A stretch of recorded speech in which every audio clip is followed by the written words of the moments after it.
আসসালামু আলাইকুম, স্বাগত জানাচ্ছি আরটিভির মধ্যাহ্নের সংবাদে। আপনাদের সঙ্গে আছি আমি ফারজানা তানিয়া। উত্তরা মাইলস্টোন ট্র্যাজেডিতে আরও 2টি প্রাণ ঝরে গেল। সকালে জাতীয় বার্ন ইনস্টিটিউটে 7ম শ্রেণীর ছাত্র জারিফ ও মাসুমা নামের এক স্টাফের মৃত্যু হয়। জারিফের শরীর 40% ও মাসুমার 90% দগ্ধ ছিল। এ নিয়ে নিহতের সংখ্যা বেড়ে দাঁড়ালো 35 জনে। এই দুর্ঘটনায় রাজধানীর কয়েকটি হাসপাতালে এখনও চিকিৎসাধীন আছেন অন্তত 49 জন। জাতীয় বার্নে ভর্তি 38 জনের মধ্যে এখনও সংকটাপন্ন 4 থেকে 5 জন। বেশ কজন রোগীর অবস্থার উন্নতি হওয়ায় আজ থেকে তাদের রিলিজ দেওয়ার প্রক্রিয়া শুরু হচ্ছে। বার্ন ইনস্টিটিউটের চিকিৎসকদের সঙ্গে যৌথভাবে চীন ও সিঙ্গাপুরের বিশেষজ্ঞ চিকিৎসক দল ও দগ্ধদের চিকিৎসা দিচ্ছেন।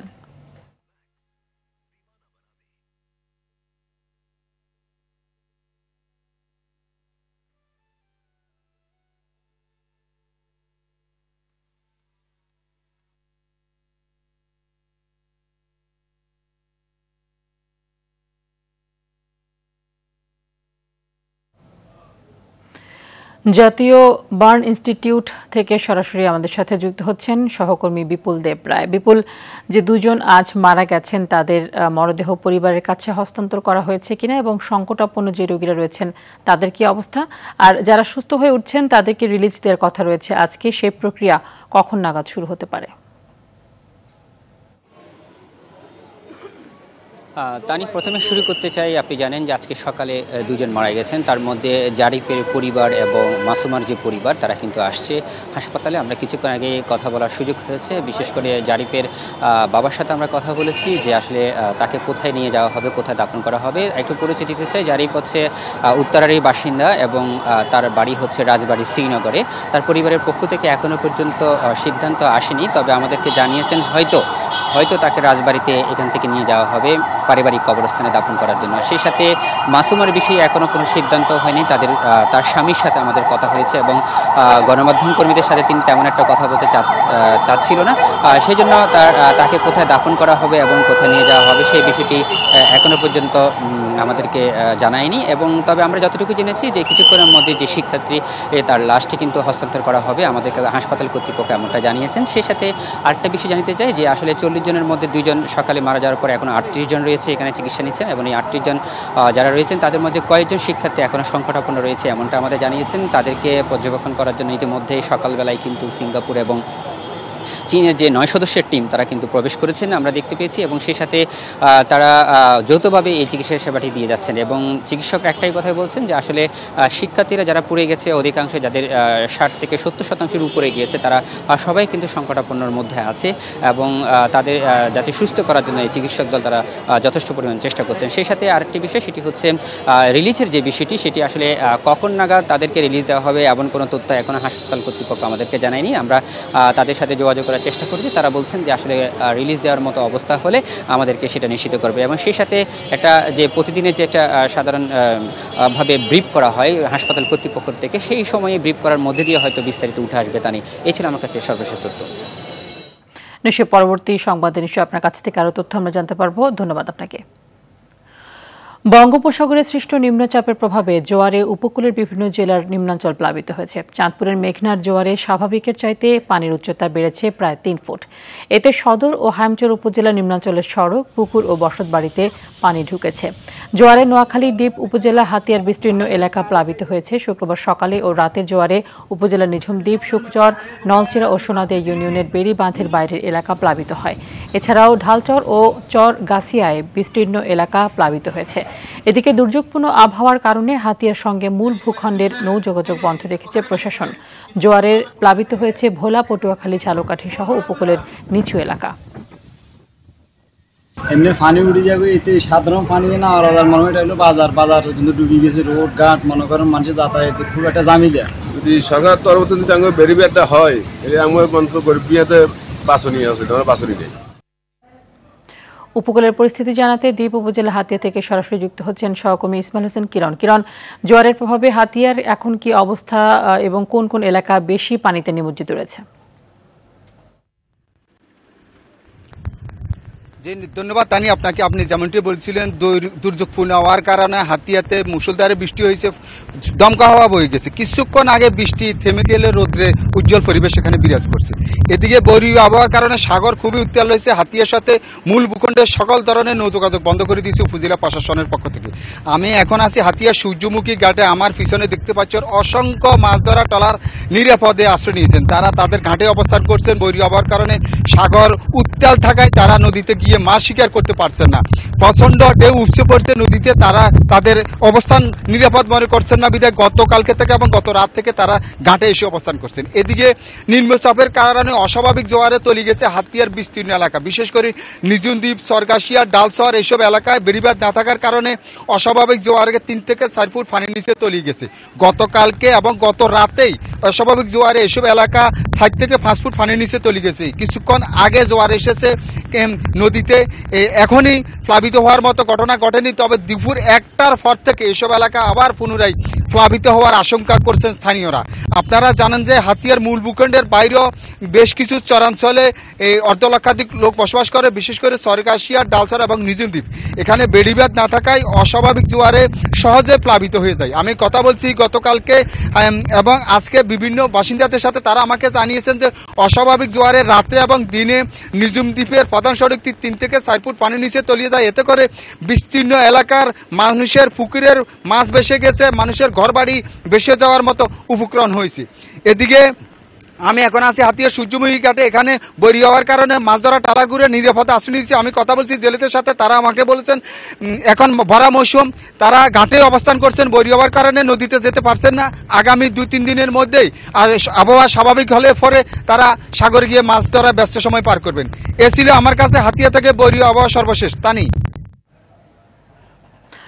ধন্যবাদ আপনাকে। আওয়ামী শাসনামলে গণতন্ত্রকে পরিকল্পিতভাবে ধ্বংস করা হয়েছে বলে অভিযোগ করেছেন বিএনপি মহাসচিব মির্জা ফখরুল ইসলাম আলমগীর। সকালে রাজধানীর সিরডাপ মিলনায়তনে অর্থনীতি, শাসন ও ক্ষমতা গ্রন্থ প্রকাশ ও আলোচনা সভায় তিনি এই অভিযোগ করেন। বিএনপি মহাসচিবের দাবি, বিএনপি বারবার নির্বাচনের কথা বলে কারণ তারা গণতন্ত্রে বিশ্বাসী। অ্যান্টিবায়োটিক ওষুধে নতুন করে জাতি নির্মাণ করা সম্ভব নয় উল্লেখ করে মির্জা ফখরুল আরও বলেন, রাষ্ট্র ও অর্থনীতি কাঠামোর পরিবর্তন আগে দরকার, তবে রাতারাতি সবকিছু বদলে ফেলা যাবে না। বর্তমানে শাসন ব্যবস্থা ভেঙে পড়েছে, সরকারের ভূমিকাও ইতিবাচক নয় বলে মন্তব্য করেন তিনি। সবচেয়ে বেশি ক্ষতিগ্রস্ত হলাম আমরা গত 15 বছরে। গণতন্ত্র বলতে কথাটাকে পুরো উড়িয়ে দেওয়া হলো এবং বাংলাদেশের মানুষের যে নিজস্ব চিন্তা ভাবনা, আকাঙ্ক্ষা, একটা গণতান্ত্রিক সমাজ নির্মাণ করবার, তার মধ্য থেকে সবকিছুকে নিয়ে আসা, সেটাকে পুরোপুরিভাবে নস্যাৎ করে দেওয়া হয়েছে। জাতীয় নাগরিক পার্টি আজ মৌলভীবাজারে দেশ করতে জুলাই পদযাত্রা করছে। বেলা 12টার পর জেলা শহরের বেরিরপাড় পয়েন্ট থেকে পদযাত্রা শুরু করার কথা রয়েছে। দলের আহ্বায়ক নাহিদ ইসলাম, আক্তার হোসেন, সার্জিস আলম, হাসনাত আবদুল্লাহ সহ কেন্দ্রীয় নেতারা এতে উপস্থিত থাকবেন। পরে পথসভায় যোগ দেবেন তারা। এরপর দুপুরে শ্রীমঙ্গলে চা শ্রমিকদের সঙ্গে মত বিনিময় ও শহরের চৌমোহনা চত্বরে জনতার সঙ্গে শুভেচ্ছা বিনিময় করবেন এনসিপির কেন্দ্রীয় নেতারা।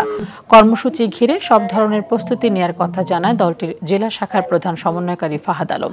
এদিকে সকালে সিলেটে গণ অভ্যুত্থানে শহীদ পরিবার ও আহতদের সঙ্গে দেখা করেন নাহিদ ইসলাম সহ এনসিপির নেতারা। এ সময় বিচার নিয়ে দৃঢ় অবস্থানের কথাও তুলে ধরেন তারা।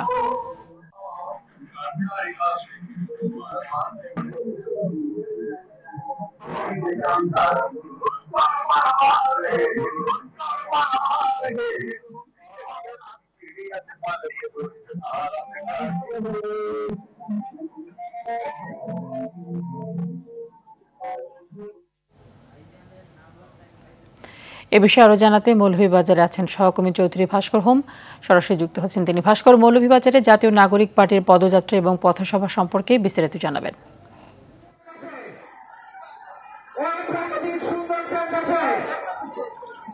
তা নিয়ে আপনাকে জানিয়ে রাখি, এনসিপির কেন্দ্রীয় নেতৃবৃন্দরা কিছুক্ষণ আগেই মৌলভীবাজারে এসে পৌঁছেছেন এবং মৌলভীবাজার পৌর শহীদ মিনার থেকে ওনারা পদযাত্রাটি শুরু করে শহরের প্রধান প্রধান সড়ক প্রদক্ষিণ করে এই মাত্র পদযাত্রাটি মৌলভীবাজার শহরের বেরির পার হস্ত স্থানে যেখানে পথসভা অনুষ্ঠিত হবে সেই স্থানে এসে পদযাত্রাটি সমাপ্ত হয়েছে এবং এনসিপির কেন্দ্রীয় নেতৃবৃন্দরা এখনই পথসভায় অংশগ্রহণ করবেন। কিছুক্ষণের মধ্যেই মৌলভীবাজারের পথসভাটি অনুষ্ঠিত হয়ে যাবে। এই মুহূর্তে মঞ্চে কিন্তু এনসিপির কেন্দ্রীয় নেতৃবৃন্দরা মঞ্চে উপবিষ্ট হয়েছেন। পাশাপাশি আপনাকে জানিয়ে রাখি, এই এনসিপির দলীয় নেতৃবৃন্দরা মৌলভীবাজারের পথসভা শেষে ওনারা শ্রীমঙ্গলের উদ্দেশ্যে যাত্রা করবেন। শ্রীমঙ্গলে চা শ্রমিকদের সাথে মিলিত হবেন, তারপর শ্রীমঙ্গল চৌমুহনী চত্বরে একটি পথসভায় অংশ নেবেন। এরপরে তারা কিশোরগঞ্জের উদ্দেশ্যে রওনা যাত্রা করবেন।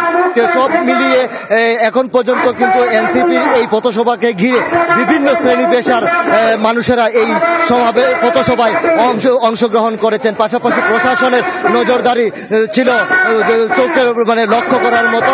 সকাল থেকেই প্রশাসনের বিভিন্ন স্তরে প্রশাসন বিভিন্ন শহরের বিভিন্ন এলাকায় মোতায়েন রাখা হয়েছে। এই কর্মসূচির মাধ্যমে এনসিপি দলটি তাদের চলমান আন্দোলন সংগ্রামের বার্তা সাধারণ জনগণের মধ্যে তুলে ধরবে বলে ধারণা করা হচ্ছে। তো এই পথসভা শেষে হয়তো আমরা জানিয়ে দিতে পারবো আরো বিস্তারিত। তানি এই ছিল আমার কাছে এনসিপির মৌলভীবাজারের পথসভার সর্বশেষ তথ্য। ধন্যবাদ আপনাকে। এবারের নির্বাচন দিনের আলোয় সম্পন্ন হবে বলে মন্তব্য করেছেন প্রধান নির্বাচন কমিশনার এম নাসির উদ্দিন।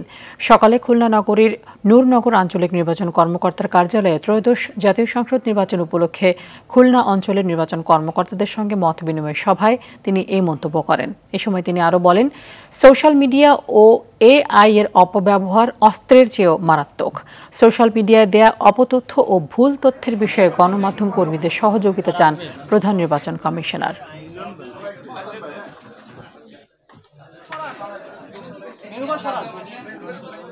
আমরা কোনো রাতের বেলায় কোনো কর্মকাণ্ড করতে চাই না, দিনের বেলায় সব কর্মকাণ্ড করে যাতে মানুষ এক স্বচ্ছতার সাথে যাতে কাজটা সমাধা করি।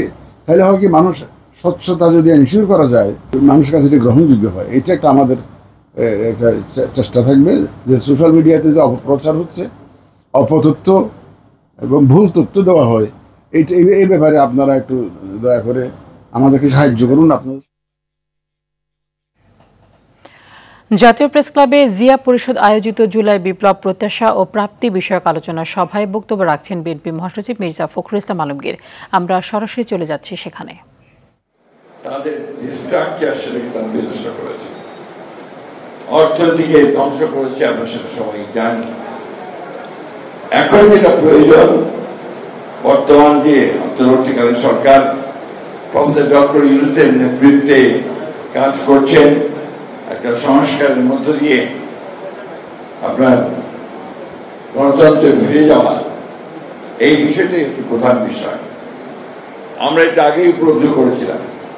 বিএনপির বিশেষ করে দেশনেত্রী বেগম খালেদা জিয়া তিনি উপলব্ধি করেছিলেন যে বর্তমান যে রাষ্ট্র কাঠামো এর মধ্যে দেশকে সামনে এগিয়ে নিয়ে যাওয়া অত্যন্ত কঠিন, যে কারণে তিনি 2016 সালেই ভিশন 2030 এই একটা আপনার তার দৃষ্টিভঙ্গি তিনি তুলে ধরেছিলেন যে আমরা এইভাবে রাষ্ট্রের পরিবর্তন আনতে পারি। তার মধ্যে এখন যে বিষয়গুলো নিয়ে কথা হচ্ছে, আমরা প্রতিদিন টেলিভিশনে টক শো শুনছেন, সংস্কার নিয়ে কথা হচ্ছে, প্রত্যেকটা বিষয় সেখানে ছিল। এই যে আপনার উচ্চকক্ষের পার্লামেন্ট, বিচার বিভাগের স্বাধীনতা, প্রশাসনের সংস্কার, সব মিলিয়ে কিন্তু এই বিষয় 2030 দেওয়া হয়েছিল।